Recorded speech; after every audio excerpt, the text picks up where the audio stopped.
Hello cruel world, my name is Dr. Sohom Das. I'm a consultant forensic psychiatrist. I assess mentally disordered offenders for a living so that you don't have to. So you possibly maybe have heard about this on the news, but last year in 2020 there was this global pandemic and a few interesting things happened. A genius scientist made an amazing life-changing discovery about curing coronavirus by injecting bleach. You discovered how much you hate your family when you actually have to spend time with them. And I discovered that the real reason I hadn't tidied my garage had absolutely nothing to do with spare time. It's because I hate doing chores. Another interesting turn, and the focus of this episode, was that during lockdown there were notable changes in the crime rates. So, what were these changes? What increased and what decreased? And what are the factors that affected these crimes? All of these questions and more are going to be answered in this episode of A Psych for Sore Minds. So sit back, grab your pink furry handcuffs and enjoy. I educate whilst you reprobate.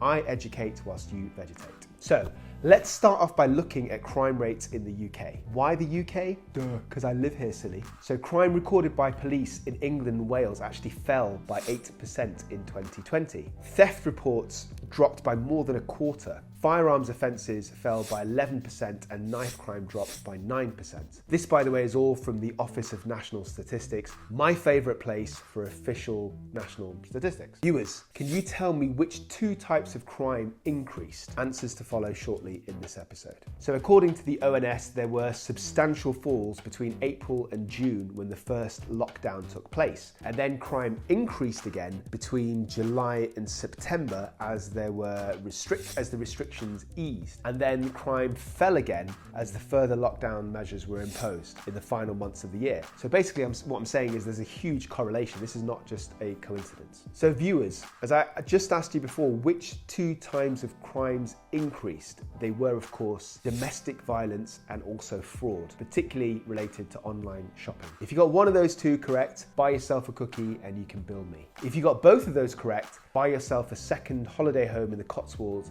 and you can bill Dr. Grande. So the ONS said that the closure of non-essential shops and people spending more time in their homes was the likely cause of the 26% reduction in theft. Interestingly, the homicide rate fell by 12% in 2020, and there's about 625 of those types of crimes throughout the whole year. So I said it fell by 12%, but the year before, 2019, was kind of exaggerated because 39 Vietnamese people were found dead in Essex after they were trafficked to the UK. So that incident, although very tragic, it kind of skewed the statistics. So if you don't count that, if you look at homicides that were caused directly by other people rather than circumstance, then the death rate still dropped, but it was 6% rather than 12%. Domestic abuse offences increased by 7% and hit about 840,000 mark. Sexual offences, at least those recorded by police, fell by 7% in 2020 during the pandemic year. And rape offences before then had been increasing year on year gradually before that. Drug offences, interestingly, fell by 15% over last year, over 2020. I guess there's only a certain number of games of Monopoly you can have with your kids before you need to smoke some crack. The Metropolitan Police in London ran more proactive drug operations during the pandemic, and they targeted drug dealers and suppliers, and it was easier to catch them because they struggle to move around freely in London. Well, I do take pills, I don't do speed, I do crack, I don't do coke, I do smoke weed, I don't do smack, I do shrooms, I do drink beer. I just want to make a few things clear. Okay, so let's look at the crime rate of the USA during lockdown. Why have I chosen the USA? Obviously because it's the best country in the world. Unless, of course, you're talking about healthcare or education or tax rates or police brutality or severely flawed political system or the dysfunctional justice system or social inequality or severely underfunded social services or obesity. I'm just kidding, America. You know I love you. So first, the good news. Which crimes fell in the States? Property crime decreased, reported rapes decreased, robberies all decreased. However, aggravated assault increased by a whole 12%. And this is the interesting bit for me, the big contrast between the States and the UK. The murder rate increased in the States. Here is something you can't understand. Oh, I can just kill a man. Watch me slipping, I'ma kill you. I ain't playing. Yeah, but I'm saying, homie, I ain't playing. Watch me slipping, I'ma kill you. So this is the opposite of what happened in the UK. That is, shocking, but what is even more shocking is the amount. So dear viewers, can you guess what percentage the murder rate increased by in America during the last year? And also, can you tell me how many people were murdered last year? I will tell you the answers later on in this episode. The answer will shock you so much that you will spit chocolate milk all over your laptop, guaranteed. Okay, let's step back a bit. As always, I would like to indulge you, dear viewers, with a story. So this is a shocking, senseless murder, and I chose it because it's kind of directly related to coronavirus. So in June 2021, a cashier was gunned down inside a Georgia supermarket for asking a man to put on a mask. And then a security guard, who's a retired deputy,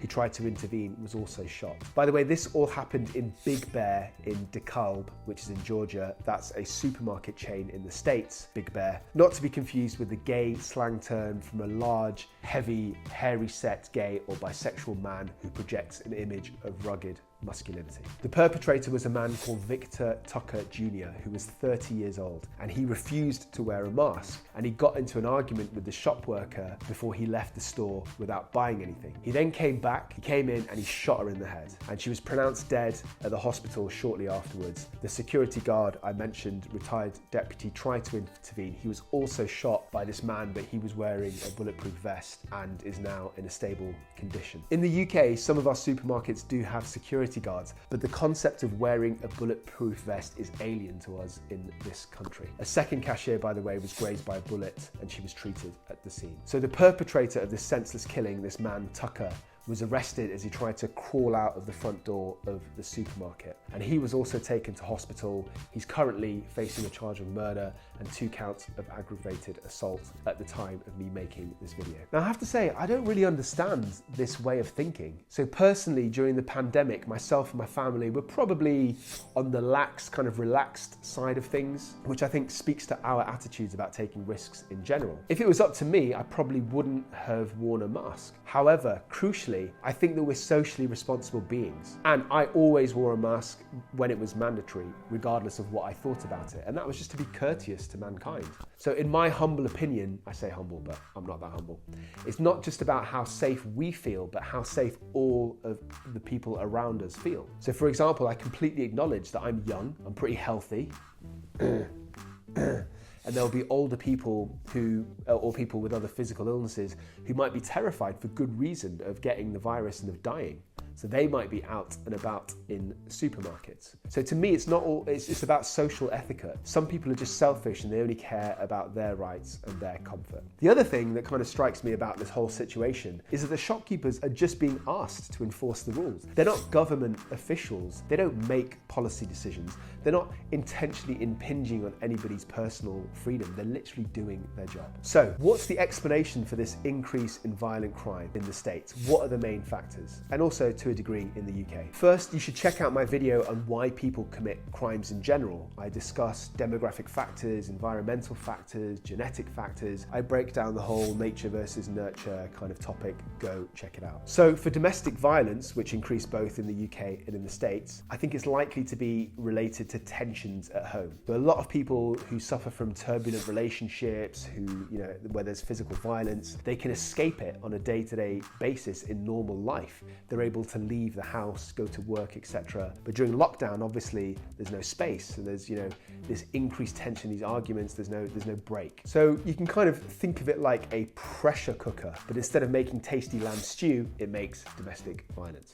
Other factors in terms of some crimes decreasing were because there was a lot less proactive policing on the streets. Similarly, there was less witnesses because there was less people around during lockdown to deter certain crimes like muggers. Also, I think it is fair to say that America had become much more divisive with Trump in charge as president. So he was making inflammatory statements, he made remarks about Mexicans being rapists, he made a statement about the violent protests in Charlottesville. I'm sure you all remember that. You had good people who were very fine on both sides, So I think this gives permission to bigots and fascists to act in a hostile and uncivilized manner and to intimidate minorities. We saw that with the storming of the Capitol. So let's go back to a previous question. The answer for the percentage increase in the murder rate in the States during 2020, drum roll please, it was 30%. The number of people who were murdered last year in America, drum roll, it was about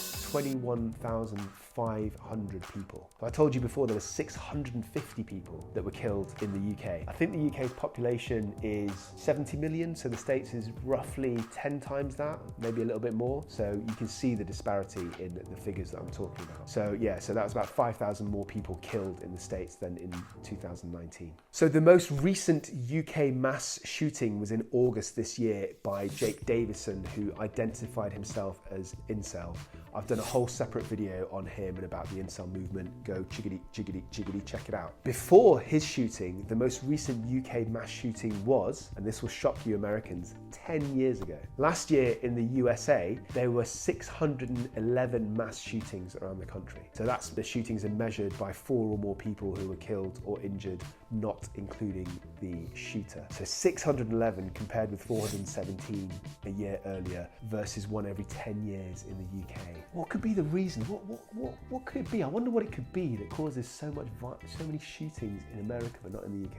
Nope, I'm stuck, can't think of anything. So I've done another video on the psychology of mass shooters, including the story of the YouTube killer who actually went to the YouTube offices in California and shot 3 different people. You should definitely subscribe to my channel is what I'm saying, but also go check out that video. So guns are responsible for about 2/3 of homicides in the States, usually. However, in 2020, it was actually closer to 3/4. So before I tell you about the proportion of shootings in the cities in the States versus the countryside, let me introduce you to this channel. My name is Dr. Sohom Das. I'm a consultant forensic psychiatrist. I assess defendants in courts and in prisons and secure psychiatric services, and I also give evidence as an expert witness in criminal trials during actual court hearings. So I'm pretty legit is what I'm trying to say. This channel covers a whole range of issues related to offending, mental illness, the crossover, individual topics like this about criminality, individual diagnoses. I talk about high profile cases. I even talk about my own patients, but I anonymize them. What I'm trying to say is it's a smorgasbord and there's something for everybody on this channel. I implore you to subscribe, please, please, please. Not only does it help me out immensely, but it actually prevents tooth decay. Guaranteed all your money back. But Dr. Das, all this shooting in the States, it's only in the cities with the city slickers, not as civilized country folk, right? Wrong.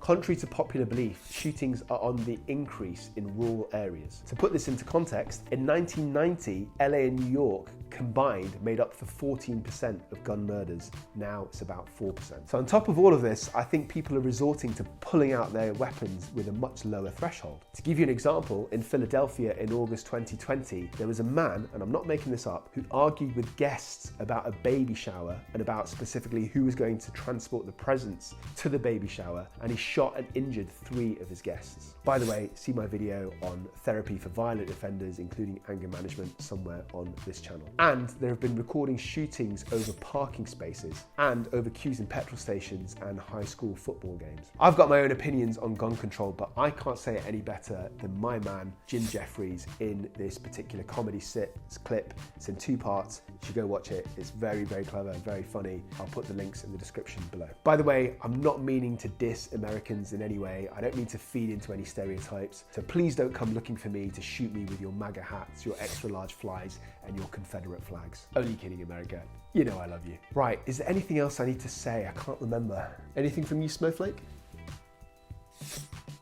Oh yeah, of course, thank you. Yeah, absolutely forgot. You gotta go check out my book. So it's gonna be called In Two Minds. It's autobiographical. It's about my life and training as a forensic psychiatrist. Obviously, I talk about lots of high profile cases and I talk about real life cases that I've seen. I dissect. It's like this channel, but a lot more sort of detailed and educational, and I'd like to think funny. Go check it out, go purchase it. You can pre-order on the links. Before I go, I just want to say, please tell more people about this channel. They deserve it. Spread the love. I could really do with my sub numbers going up because I'm a weak man and I need validation. Until next time, stay euthymic, don't shoot anybody, and please don't forget, I love you.